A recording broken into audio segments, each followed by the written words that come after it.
स्वामी तिन्ही जगाचा आई विना भिकारी. म्हणजे तिन्ही जगाचा स्वामी असलेला सुद्धा जर त्याला आई नसल तो भिकारीही ठरवला जातो.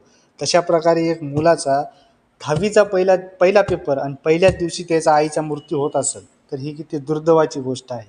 त्या विद्यार्थ्यावर काय गोष्ट घडली असेल विचार करा. त्याचे डोळे सगळे भरून गेलेले आहेत. पेपरमध्ये काय पेपर लिहिला असेल, त्याचं मन सगळं सगळं अंतःकरण सगळं जड झालेलं असेल. त्याला पेपर दिला की जायचं आहे आपल्या आईला म्हणजे जाळायचं आहे. ही गोष्ट त्याच्या मनाला किती लागत असेल, त्यानं पेपरमध्ये काय लिहिलं असेल ही विचार करायची गोष्ट आहे.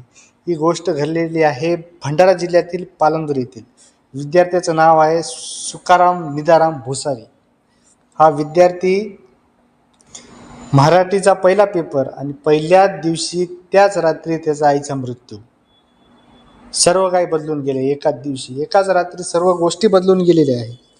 त्या आईनं त्याला लहानपणापासून पाळलं, त्याला खाऊ घातलं, जेवायला दिलं, डब्बा दिला, दप्तर भरलं, पुस्तक भरलं, कपडे नवीन कपडे, दिवाळीला नवीन कपडे, ह्या सर्व गोष्टी करून दिल्यानंतर सुद्धा पहिल्याच दिवशी त्याचा आईचा मृत्यू होत असेल. ही गोष्ट कुठंतरी मनाला लागत असते. भविष्यात हा मुलगा काय करल आणि त्याच्या वाटचालीसाठी सर्वांकडून शुभेच्छा.